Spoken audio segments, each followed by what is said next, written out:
wa nafaka kutoka mbinguni. Lakini watu wa Yerusalemu, mtaimba kwa furaha kama mfanyavyo wakati wa mkesha wa sikukuu. Mtajaa furaha kama watu wanaotembea kwa midundo wa miziki wa filimbi, kwenda mlimani kwa Mwenyezi Mungu, mwamba wa Israeli. Bwana Yesu akae nanyi, akae nawe pia. Dunia na vyote vilivyomo ni mali ya Bwana. Mbingu na shangilie na dunia ifurahi. Msaada wetu katika jina la Bwana. Nalifurahi waliponiambia, twendeni nyumbani mwa Bwana. Msifuni Bwana Yesu, jina la Bwana litukuzwe. Basi tutaketi chini na tuseme ungamo ambaye kwa ukurasa wa 152. Tutaketi chini tuseme ungamo ambaye kwa ukurasa wa 152. Tuseme sote kwa pamoja. Mwenyezi Mungu ufichuaye mambo yaliyositirika gizani, unayezijua siri za mioyo yetu, ututakase na kutuisha kwa Roho wako, ili tuenende katika mwanga na kulitukuza jina lako, kwa Yesu Kristo aliye nuru ya ulimwengu. Amen. Tutasikiliza ufupisho wa amri za Mungu ambaye inapatikana katika ukurasa wa 161.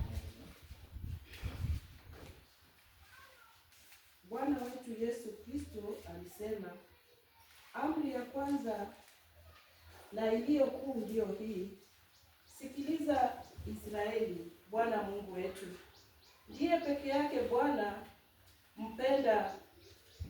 Mpende Bwana Mungu wako kwa moyo wako wote, kwa roho yako yote, kwa akili yako yote, na kwa nguvu zako zote.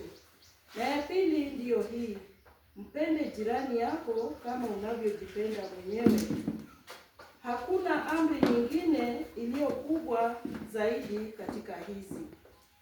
Amen. Bwana uturehemu, wakusiri usiandike amri hizi zote mioyoni mwetu. Tusimame, tunasimama kumtukuza Bwana. Utukufu uwe kwa Baba, utukufu na kwa Mwana, utukufu uwe kwa Roho Mtakatifu, daima Mungu mmoja katika utatu. Utukuzwe nyumbani, utukuzwe kanisani, utukuzwe Kenya, utukuzwe Afrika, utukuzwe duniani, utukuzwe mbinguni. Utukufu uwe kwa Baba, utukufu uwe kwa Mwana, utukufu uwe kwa Roho Mtakatifu, daima Mungu mmoja katika utatu. Hali tumesimama, tutaomba sala iliyoamriwa kwa ajili ya siku ya leo, tukikumbuka ya kwamba leo ni Jumapili ya tatu baada ya utatu. Jumapili ya tatu baada ya utatu. Na kwa kushukuru Baba, Bwana wa mbingu na nchi, kwa kuwa umeficha mambo haya kwa watu wenye hekima na akili, na kuwafunulia watoto wachanga. Baba, hivyo ndivyo ulivyokuwa mpango wako. Utujalie kwamba sisi kama watoto wachanga tuyatambue mambo muhimu ya ufalme wako na kuyaongoza maisha yetu yalete utukufu kwa jina lako, kwa Yesu Kristo Bwana wetu. Amen. Basi